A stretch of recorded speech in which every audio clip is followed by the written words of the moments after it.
Hello दोस्तों, आप सभी का फिर से टीवीएल कोचिंग के इस यूट्यूब चैनल में बहुत बहुत स्वागत है।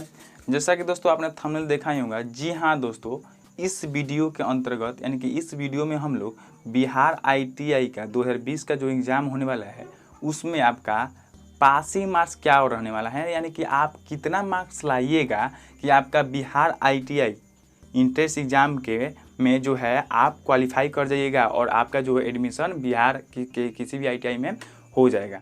तो बात करें दोस्तों पासिंग मार्क्स की, तो पासिंग मार्क्स जो है बिहार आईटीआई इंट्रेंस एग्जाम में नहीं होता है। जो होता है वो होता है आपका रैंक, यानी कि आपका रैंक क्या है। तो रैंक के बारे में हम लोग पूरे विस्तार से जानेंगे। फर्स्ट ऑफ ऑल हम ये जानें कि जो बिहार आईटीआई इंट्रेंस एग्जाम लेता है उसमें कितने क्वेश्चन होते हैं और वो क्वेश्चन कितने मार्क्स के होते हैं। तो जब तक ये हम नहीं जानेंगे तब तक आपका रैंक से रिलेटेड कोई भी कन्फ्यूजन क्लियर नहीं होगा। तो आई होप आप इसको वीडियो को अंत तक देखिएगा। और हाँ दोस्तों, यदि आप हमारे चैनल पर नए हैं और अभी तक हमारे चैनल को सब्सक्राइब या बेल आइकन ऑन नहीं किए हैं तो प्लीज़ हमारे चैनल को सब्सक्राइब करके बेल आइकन को ऑन कर लीजिएगा, ताकि आने वाले हर वीडियो के नोटिफिकेशन यानी कि जो बिहार से रिलेटेड होगा वो आपके यूट्यूब जो है वर्जन उस पर जाएगा और आप आसानी से वीडियो को देख पाइएगा। तो चलिए शुरू करते हैं। तो फर्स्ट ऑफ ऑल बात करें क्वेश्चन की, तो जो बिहार आईटीआई का एग्ज़ाम लेता है उसमें जो आपका मार्क्स होता है टोटल, वो आपका जैसे बिहार आईटीआई आपका एग्ज़ाम लिया, ये आपका बीसीईसी बोर्ड द्वारा लिया जाता है। किस बोर्ड द्वारा लिया जाता है? बीसीईसी बोर्ड द्वारा। अब इसमें जो आपके क्वेश्चन होते हैं वो 3 ग्रुप्स में क्या होते हैं? डिवाइड होते हैं। फर्स्ट ग्रुप, सेकेंड ग्रुप और ये थर्ड ग्रुप। तो फर्स्ट ग्रुप जो होता है आपका मैथ होता है। क्या होता है दोस्तों? मैथ होता है। उसके बाद साइंस होता है। उसके बाद जो आपका क्या होता है? जीके का सेशन होता है। इसमें जो होता है आपका 50 क्वेश्चन होते हैं। इसमें भी आपके 50 क्वेश्चन होते हैं, यानी कि सभी पार्ट में इक्वल क्वेश्चन होते हैं, यानी कि बराबर बराबर भाग में क्वेश्चन रहते हैं। और ये प्रत्येक क्वेश्चन जो होते हैं 2-2 मार्क्स के रहते हैं, यानी कि 2-2 मार्क्स के प्रत्येक क्वेश्चन रहते हैं। तो आपका कितना मार्क्स हो गया? ये 50 दूना 100 हो गया, और ये 50 दूना आपका 100 हो गया, और ये भी आपका 50 दूना 100 हो गया।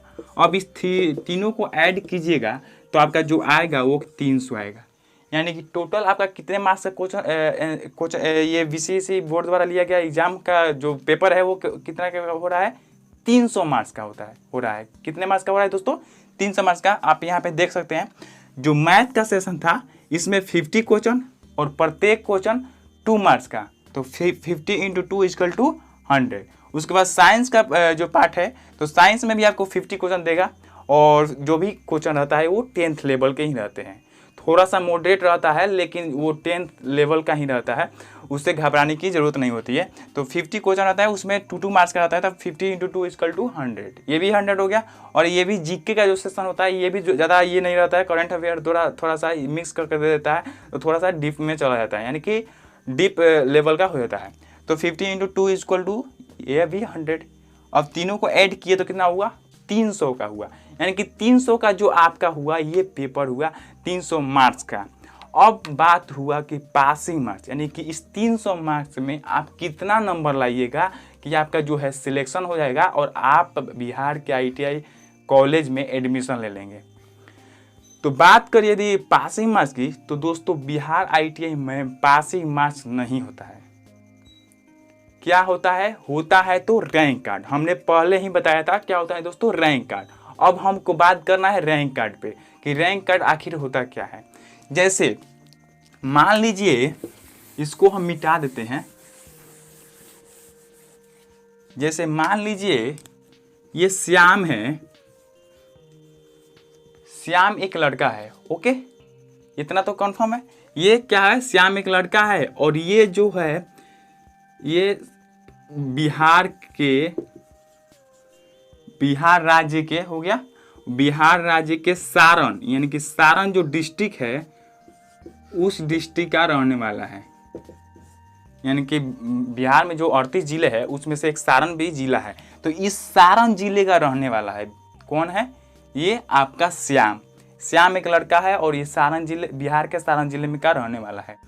और बात करें सारण जिले की, तो आपका सारण जिले में जो बिहार आईटीआई का जो सीट है टोटल, वो मान के चलिए कि जो है आपका सारण जिले में टोटल सीटों की संख्या बताएं बोला जाए तो सीट की संख्या आपका जो है आपका मान के चलिए कि 1500 है। कितना है? 1500 है। और आईटीआई का फॉर्म फिलअप हुआ तो आईटीआई के फॉर्म फिलअप होते समय 5000 यानी कि इस सारण जिले बिहार के सारण जिले में 5000 जो कैंडिडेट है उन्होंने इस फॉर्म को फिलअप किया। यानी कि बिहार आईटीआई का फॉर्म फिलअप करने वाले विद्यार्थियों की संख्या जो सारण जिले में है वो कितना है? 5000 है। आप यहाँ पे देख सकते हैं 5000, ये पूरा आप समझ रहे होंगे। ओके, तो 5000 जो है आपका पूरे सारण जिले में जो भी स्टूडेंट है वो पूरा आईटीआई का फॉर्म फिलअप किए हुए हैं। उसी में से एक कैंडिडेट जो है आपका श्याम है। क्या है? श्याम इसी 5000 में से है। तो इसका जो एग्जाम होगा एंट्रेंस एग्जाम, उसके बाद जो रिजल्ट आएगा तो इस श्याम का जो है रिजल्ट इस 5000 में से देखा जाएगा कि ये श्याम जो है कितने नंबर पे है, कितने रैंक पे है, यानी कि कितना नंबर स्थान है श्याम का, यानी कि इंटेलिजेंस में। यानी कि जो भी ये 5000 बच्चे एग्जाम दिए होंगे तो जो अच्छा मार्क्स लाया होगा वो ऑब्वियसली बात है कि वो ऊपर होगा और जो कम मार्क्स लाया होगा वो नीचे होगा। तो बात करें श्याम की सिलेक्शन की कि क्या श्याम का सिलेक्शन हो पाएगा, एडमिशन हो पाएगा? तो श्याम का सिलेक्शन तभी हो पाएगा जब वो 1500 रैंक तक लाएगा नंबर। ये नंबर कितना भी लाए, लेकिन जो भी 5000 जो स्टूडेंट्स फॉर्म फिलअप किए होंगे, आई होप कि आप ये समझ रहे होंगे। यदि आप अच्छी तरह हमारे कॉन्सेप्ट को देखेंगे तो आप समझ आइएगा। तो 5000 जो है, 5000 में से आपको टोटल सीटों की संख्या कितनी है? 1500 है। अब श्याम को एडमिशन लेने के लिए 1500 के बीच में ही ना लाना पड़ेगा, तभी ना इसका एडमिशन होगा। ये मान लीजिए कि ये 1501वां नंबर पर आ गया, यानी कि जो भी मार्क्स लाया, ये 1 नंबर पर नहीं आया, 2 नंबर पर नहीं आया, 100 नंबर पर नहीं आया, 300 नंबर पर नहीं आया, 1500 नंबर तक लेकिन नहीं आया, यानी कि दूसरे बच्चे 1500 नंबर तक आ गए ऊपर से, तो ये 1501वां नंबर है। तो 1501 जब स्थान पे है श्याम, तो इसका एडमिशन नहीं होगा। क्यों नहीं होगा? क्योंकि यहाँ पे सारण जिले में बिहार आईटीआई का जो सीटों की संख्या है वो टोटल तो 1500 है और 1500 ही इसको कैंडिडेट चाहिए। तो 1501 कहाँ से सीट लाएगा? वो कॉलेज अपने घर से तो नहीं ना लाएगा। अब बात रही कि उस 1500 बच्चे जो सिलेक्ट हुए हैं उसमें से कोई नौ एडमिशन ले, तब उसके स्थान पे ये एडमिशन ले सकता है। तो आई होप आप समझ रहे होंगे कि ये जो श्याम है ये 1500 के अंदर रैंक लाएगा, यानी कि 1 नंबर पर रैंक ला सकता है। क्यों? क्योंकि यदि ज़्यादा इंटेलिजेंट होगा, सबसे इंटेलिजेंट होगा, सारण जिले में पूरा सभी स्टूडेंट्स से स्ट्रॉन्ग होगा, यानी कि जो इंटेलिजेंट होगा, तो इसका सिलेक्शन हो जाएगा, यानी कि 1 नंबर पर रैंक लाएगा तो अब भी होगा। क्यों? क्योंकि 1 नंबर का तो और जल्दी होगा। तो ये थी रैंक की बात, यानी कि इस रैंक का मतलब भी आप समझिए कि स्थान, यानी कि वो अपने डिस्ट्रिक्ट में किस स्थान पे है, यही उसका मीन्स हो गया, यानी कि इसका मतलब हो गया। तो यदि श्याम 1500 के अंदर रैंक लाएगा, 700 ला दिया, 800 ला दिया, 600 ला दिया, 1000 ला दिया, 1499 तक लेकर आ गया, तब इसका एडमिशन होगा, अन्यथा नहीं होगा। अब दूसरे कोई भी चैनल वगैरह बोलते हैं कि इतना मार्क्स लाइएगा तो आपका मिल जाएगा कॉलेज, तो वो भी सही बोलते हैं कि अपने से जो है कैलकुलेट करके बोलते हैं कि पिछले साल का जो है कैलकुलेशन करके बोलते हैं कि यदि आप 300 मार्क्स का क्वेश्चन है तो 300 मार्क्स में यदि आप 150 मार्क्स लाइएगा, यानी कि 75 को क्वेश्चन सही बनाइएगा तो आपका सिलेक्शन हो जाएगा। सही बात है। तो क्योंकि जो आईटीआई एंट्रेंस एग्जाम लेता है उसमें थोड़ा डीपली लेवल यानी मॉडरेट लेवल का क्वेश्चन रहता है, इसलिए हम बोल सकते हैं कि हाँ ये जो है 75 क्वेश्चन भी आप सही बना के लाइएगा, 150 क्वेश्चन में 75 क्वेश्चन भी सही बना कर ला दीजिएगा तो आपका जो है सिलेक्शन हो जाएगा, आपका रैंक अच्छा आएगा। क्योंकि वो जो है क्वेश्चन सब स्टूडेंट्स के लिए है और सभी स्टूडेंट्स उतना नहीं कर पाते हैं, इसलिए हम लोग बोलते हैं कि क्या है जो आप 75 क्वेश्चन सही कीजिएगा तो आपका जो है आपका सिलेक्शन हो जाएगा, आपका एडमिशन हो जाएगा।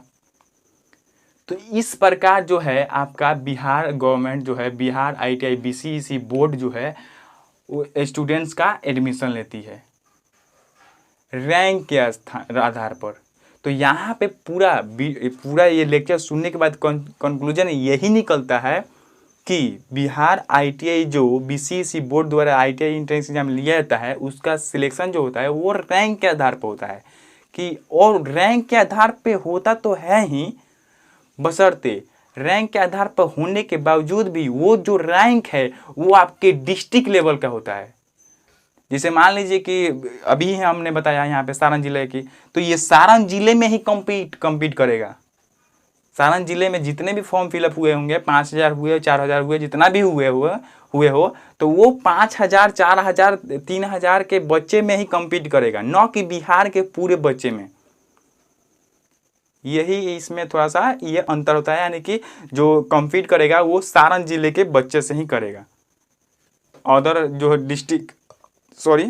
डिस्ट्रिक्ट है उस बच्चे से कम्पीट नहीं करेगा। यदि सारण जिले में इसका मान लीजिए कि रैंक श्याम का जो रैंक है 200 है और भागलपुर वाला का जो 800 रैंक है, तभी उसका एडमिशन हो रहा है, और इसका यदि नहीं हो रहा है तो क्यों नहीं हो रहा है? क्योंकि सारण जिले में कम सीट है लेकिन भागलपुर में अधिक सीट है, तो इस कारण होता है।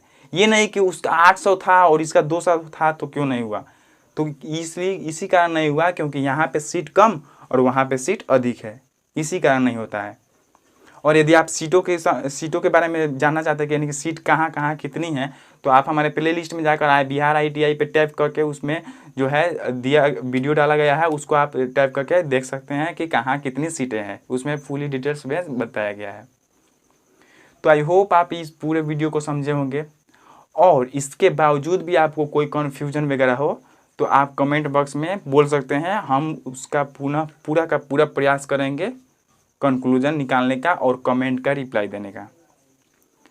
तो ओके, ये जो था हमारा थोड़ा छोटा सा वीडियो था जो कि आपके एग्ज़ाम के व्यू से एक जो मोटिवेट बोल सकते हैं, मोटिवेशनल भी हो सकता है।